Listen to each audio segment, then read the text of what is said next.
गणपति बाप्पा मोरया। तो hey guys, welcome back to my channel. तो आज হচ্ছে গণেশ চতুর্থী। তো সেই নিয়ে আজকে পুরো ভিডিওটা হবে। পুরো ভিডিওটা দেখো, ভালো লাগলে like, comment, share and subscribe. আর সকলকে শুভ গণেশ চতুর্থীর অনেক অনেক শুভেচ্ছা, অভিনন্দন ও ভালোবাসা। গণেশ চতুর্থী খুব ভালো কাটুক সবার। তো চলো ভিডিওটার উপরে শুরু করা যাক। তো আমি যেখানেই যাই সেখানেই একটা করে গণেশ ঠাকুর আমি কালেক্ট করি। গাজন হোক, মেলা হোক, উৎসব হোক, কোথাও ঘুরতে যাওয়া হোক, সেখান থেকে আমি একটা করে গণেশ ঠাকুর কালেক্ট করি। তো তাদেরকেই আমি আজকে আমার গণপতি বাপ্পা, আমার গণেশ ঠাকুর, যার আমি অনেক ভক্ত, মানে গণেশ ঠাকুরকে সত্যি কথা বলতে আমার নিজের বন্ধু মনে হয় যে দিনের শেষে কাউকে খুব মনের কথাগুলো বলে মনটা হালকা হয়। সে যাই হোক, আমি তাদেরকেই পুজো করব না, পুজো করা চলবে না, যেহেতু আমার গত বছর দাদু প্রয়াত হয়েছে। সেই জন্য তাদেরকে একটু ডেকোরেট তো করা যেতেই পারে, সুন্দরভাবে সাজাতে যেতেই পারে, সেটাই তোমাদের সাথে শেয়ার করব। তো পুরো ভিডিওটা দেখো, লাইক, কমেন্ট, শেয়ার আর অবশ্যই সাবস্ক্রাইব। আর গণপতি বাপ্পার ভিডিও প্রথম আমার চ্যানেলে আসছে, তো সেই জন্য একটু সাপোর্ট করে দাও সবাই। তো বন্ধুরা, আমি প্রথমেই বলেছি ভিডিওর শুরুতে যে আমার কাছে অনেক গণেশ ঠাকুর আছে। তো যেমনটা তোমরা দেখতে পাচ্ছ, ফ্রেমের সাথে যে গণেশ ঠাকুরটা আছে, এটা আমি দোকান থেকে নিয়েছি। গণেশ ঠাকুরটা খুবই ভালো লেগে গেছে আমার, সেই জন্য। তার পাশে যে মোমের যে গণেশ ঠাকুরটা আছে, এটা আমি এই যে বাঁকাত হয়ে যে গাজন হয় তখন আমি নিয়েছি 2023 সালে, এবছরের কিন্তু না, এটা 2023 সালের। আর তার পাশে যে গণেশ ঠাকুরটা আছে, এটা হচ্ছে আমি যখন ক্লাস 3-তে পড়ি তখন আমরা মায়াপুর গিয়েছিলাম, তো সেখান থেকে এনেছিলাম। তো তখন থেকে যে প্যাকেটিং করা আছে, এই গণেশ ঠাকুরের প্যাকেটিংটা এখনও কিন্তু খোলা হয়নি।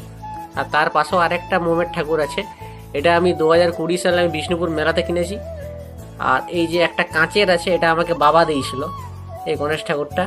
তার পাশে আরেকটা আছে, একদম সিংহাসনের উপরে বাপ্পা বসে আছে। তো এটাও আমাকে আমার দিদি দেয়, আর এটি আমার এক আত্মীয় দেয়।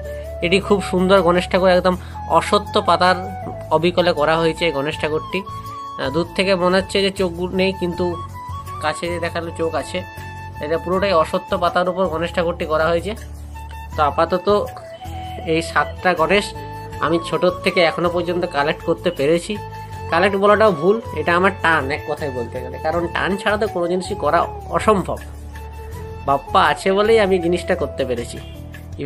ইভেন্ট আমার বাড়িতে যে ঘড়িটা আছে, সেটাও কিন্তু গণেশ ঠাকুরের আদলে। আমি দেখাচ্ছি তোমাদেরকে সেটা। তো এই যে ঘড়ি এখন বাজছে, ঘড়িতে 15টা। এটাও হচ্ছে 3 মুখ আকৃতি গণেশ ঠাকুর বাপ্পার ছবি, ভিতরে মোদক আছে আর পাশে মূষক আছে, ইঁদুর, গণেশ ঠাকুরের বাহন। তো আমার ঘড়িটাও গণেশ ঠাকুরের আদলে। তো বন্ধুরা, আমার বাড়িতে আপাতত 7-8টা গণেশ ঠাকুরই আছে। আমার বাড়িতে না, আমার রুমে, এবার যেখানে আমাদের ঠাকুর পুজো হয়, মানে ঠাকুর ঘর, সেখানেও গণেশ ঠাকুর আছে। গণেশ ঠাকুর সত্যি কথা বলতে সিদ্ধিদাতার প্রতীক, জ্ঞানের প্রতীক, বিঘ্ন দূর করার প্রতীক। গণেশ ঠাকুরের ইতিহাস আমরা সবাই জানি, তাও তোমাদেরকে আমি একবার জানাবো। আমাদের ভারতবর্ষে প্রথম কি গণেশ চতুর্থী শুরু করে, যতটা জানি ততটাই তোমাদেরকে জানাবো। তো চলো শুরু করা যাক এরপরে একটা ছোট্ট গল্প। তাহলে বন্ধুরা, গণেশ ঠাকুরের একটু ইতিহাসটা জানা যাক। তাহলে প্রথমেই আমরা জানি গণেশ ঠাকুর কিসের প্রতীক। গণেশ ঠাকুরের অনেক গুণাবলী আছে, তবে তিনি সহজেই তার হাতির মাথা দ্বারা চিহ্নিত হন। গণেশকে বিঘ্ন নাশকারী ও শিল্প ও বিজ্ঞানের পৃষ্ঠপোষক ও বুদ্ধিজ্ঞানের দেবতারূপে পুজো করা হয়। বিভিন্ন শুভ কাজ, উৎসব, অনুষ্ঠান শুরুতেই তার পূজা প্রচলিত আছে। বিভিন্ন ধর্মগ্রন্থ গণেশ সংক্রান্ত একাধিক পৌরাণিক উপাখ্যান পাওয়া যায়। গণেশ সংক্রান্ত প্রধান ধর্মগুলির মধ্যে হচ্ছে গণেশ পুরাণ। পুরাণে বলা আছে গণেশ ঠাকুরের প্রিয় রং হচ্ছে লাল। গণেশ ঠাকুরের চোখ ছোট, এটি ইঙ্গিত দেয় একাগ্রতা এবং যে কোনো কিছুতে ফোকাস করা।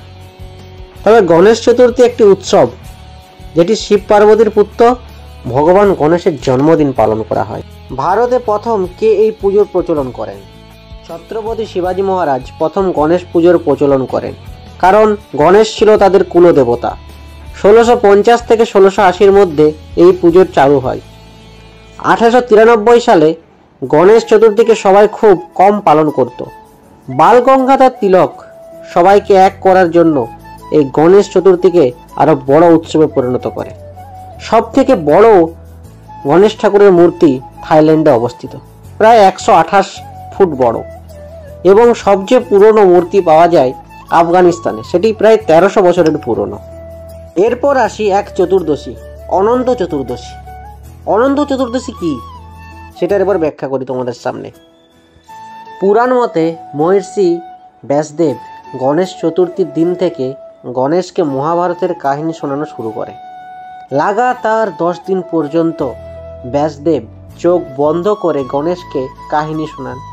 বিশ্রাম না করায় গণেশ মহাভারত লিখতে থাকে।